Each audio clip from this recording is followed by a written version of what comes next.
Ben ritrovati, questa volta vediamo le penne stilografiche che possiamo acquistare se disponessimo di un centinaio di euro. Nei video precedenti vi ho mostrato quelle che possiamo acquistare con 20 euro o 30 euro e sono davvero tante e tutte molto valide. Nel video successivo invece abbiamo parlato di quelle che si tengono nella fascia fra i 30 e i 50 euro ed anche lì ce ne sono moltissime, molto interessanti e come vi ho spiegato altre volte sono penne che io, come tanti altri appassionati, teniamo nel nostro cassetto, nel nostro scrittoio, perché sono penne validissime. Adesso però andiamo a vedere quelle che si muovono tra i 50 e i 60 euro come primo scaglione, giusto per agganciarci al video precedente, e poi quelle che via via aumentano di prezzo, offrono davvero qualcosa di più, offrono molto di più rispetto a quelle che costano un quarto, se non addirittura un quinto. Lo vedremo stasera. Come sempre, quando trovate qualche modello che vi interessa, andatevi a vedere la recensione completa che trovate nel canale, perché questa è una guida per chi non ha tempo, per chi non ha voglia di ascoltare Marco Chiari che parla per un quarto d'ora su una certa penna e non ha tempo di vedersi 700-800 video che sono presenti sul canale.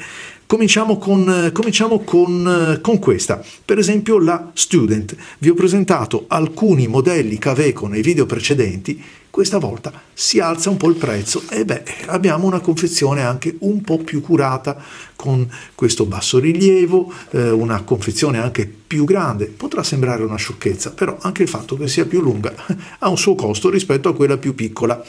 All'interno troviamo una bella penna, lasciatemelo dire, questa è una fra le mie preferite. Aumenta il costo, aumenta il prezzo della penna, ma perché aumentano anche i costi per produrla. Sulla penna comincia ad apparire parecchio metallo e tra l'altro questo è un metallo che, come vedete, ha una doratura. Anche questa costa ed è anche una bella doratura perché dura abbastanza nel tempo. E poi c'è una scritta dietro, anche questa incisione qui, questa scritta ha comunque il suo costo, così come le incisioni che troviamo su questa bella veretta che contorna il cappuccio. Una bella resina colorata, bicolore e poi una penna, dicevo, che costa un po' di più anche perché ha questa sezione in metallo, l'impugnatura in metallo, e lo dico subito per fugare ogni dubbio. Io per esempio non sono un amante delle sezioni in metallo, però questa è davvero comoda, si impugna bene, non stanca, insomma ha fatto proprio centro Kaweco con questa penna che ancora ha il suo caricamento a cartuccio oppure converter, ma guardate com'è ampia la sezione alla quale si aggancia e si innesta il fusto. E poi questo bel pennino dorato è un pennino che anche questo ha un suo costo rispetto a quelli più economici che equipaggiavano le penne del segmento precedente. La Kaweco Student, che è in tante colorazioni, e anche questo ovviamente vi fa capire che siamo in presenza di una penna che costa un po' di più, perché cominciano ad ampliarsi da una parte la gamma dei pennini disponibili, ma anche quella dei colori, per accontentare un po' i gusti di tutti quanti. Facevo apprezzare prima anche la sezione del cappuccio, quindi anche la resina, i materiali stessi ovviamente acquistano un pochettino più di pretenziosità. Appartengono a questa fascia di prezzo penne altrettanto belle, altrettanto valide come la Lamy Ion, per esempio, con il suo pennino molto ricercato, ma anche la Stipula Splash. Già, finalmente è viva! Troviamo una penna italiana. Abbiamo dovuto attendere la fascia fra i 50 e i 60 euro per cantare vittoria, anche se non è sempre facilmente reperibile, però comunque nel listino c'è una bella Stipula Splash che ha anche un pennino tutto sommato interessante, perché oltre alle gradazioni quelle basiche ci sono anche dei pennini un po' elastici, ecco, giusto per mettere alla prova la nostra calligrafia. Ma poi non mancano le scelte, per esempio, di Caran d'Ache, con un modello che è un po' iconico, la 849, una penna molto essenziale, molto minimale, ma comunque molto valida, molto bella, e soprattutto il pennino è un pennino di qualità. E poi la Conklin Duragraph, che è un'altra penna stilografica molto apprezzata e molto diffusa. E se invece saliamo un pochettino di prezzo, cioè abbandoniamo i 60 euro e scavalchiamo questa soglia, e qui ci muoviamo liberamente fino ai 100 euro che ci siamo posti come tetto massimo, Troviamo un'altra italiana, giusto per andare in ordine alfabetico, cioè l'Aurora Style, in resina, perché quella in metallo magari costa un pochettino di più, però finalmente riusciamo, per esempio, ad approdare ad un brand così conosciuto in tutto il mondo e che, devo dire, ha fatto la storia della penna stilografica e ha insegnato attraverso i suoi tanti brevetti anche a costruirle a tutto il mondo.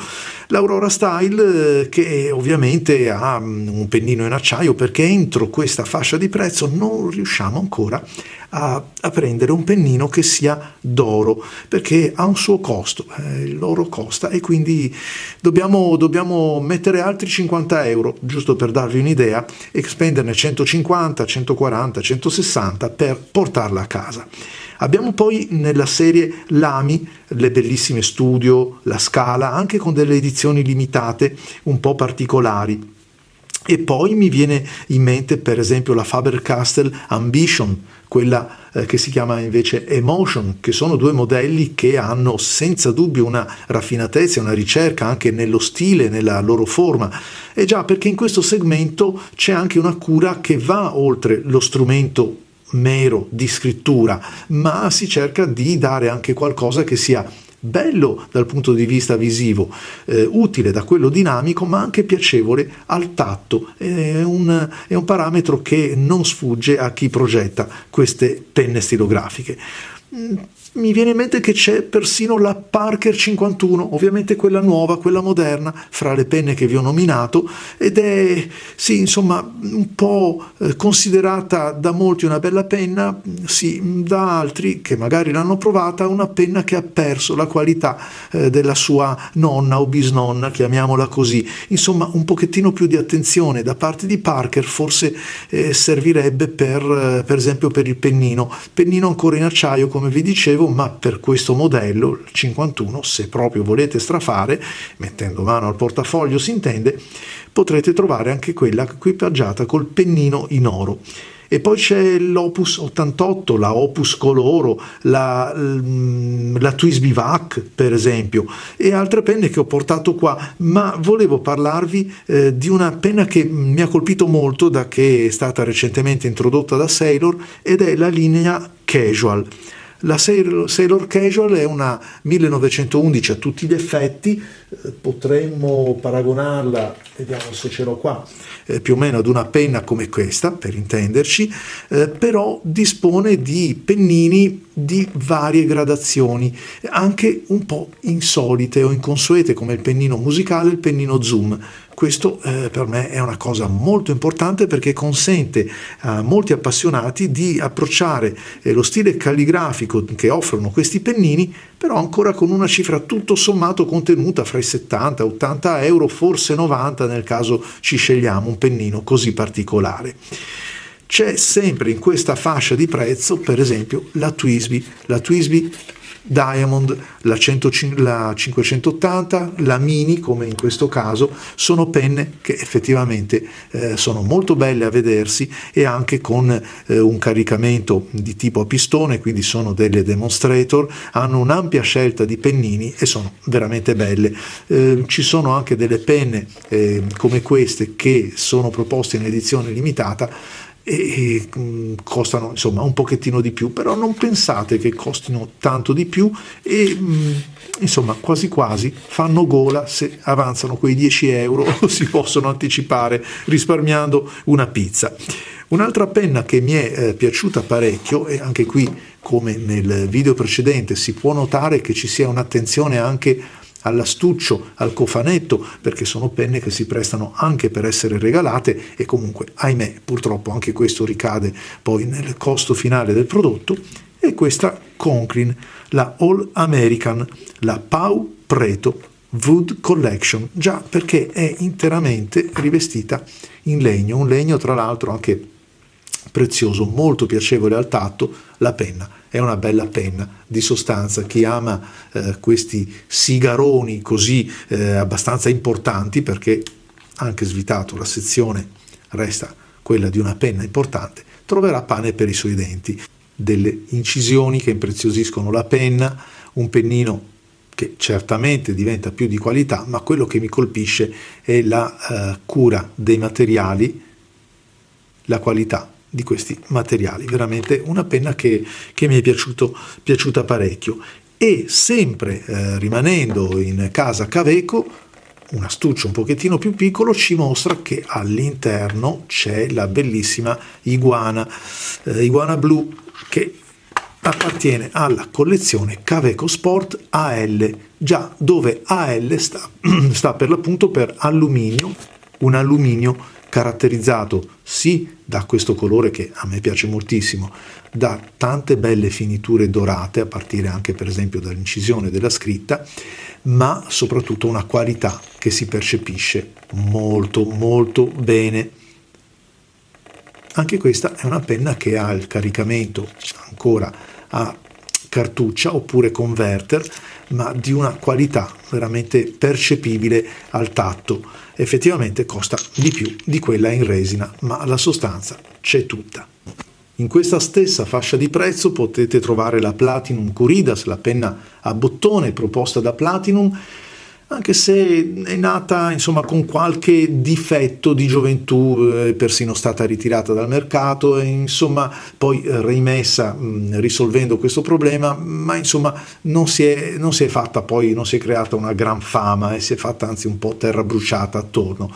Con un po' di fortuna invece trovate la Pelican, la 151, la 150 se ce n'è ancora qualche fondo di magazzino, e se no persino la M205, una penna stilografica che è un po' più grande di questa, visto che è la serie 200, ma con la qualità che Pelican ha sempre messo nei propri strumenti di scrittura. Una penna che attraverso il movimento di questo della coda, di questo fondello, muove lo stantuffo, e quindi una penna che comincia, al pari di qualcun'altra che vi ho mostrato come le Twisby ad esempio, comincia a proporre un meccanismo un po' più complicato, ma anche assolutamente più, diciamo, raffinato per caricare l'inchiostro.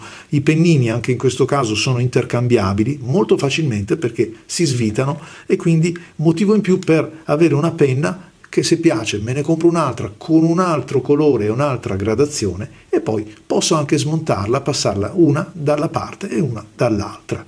Le finiture sono finiture in linea con Pelican, a partire dalla clip che è inconfondibile, e anche qui, come potete vedere, una veretta qui con l'incisione, e insomma più o meno quello che abbiamo visto su altre penne.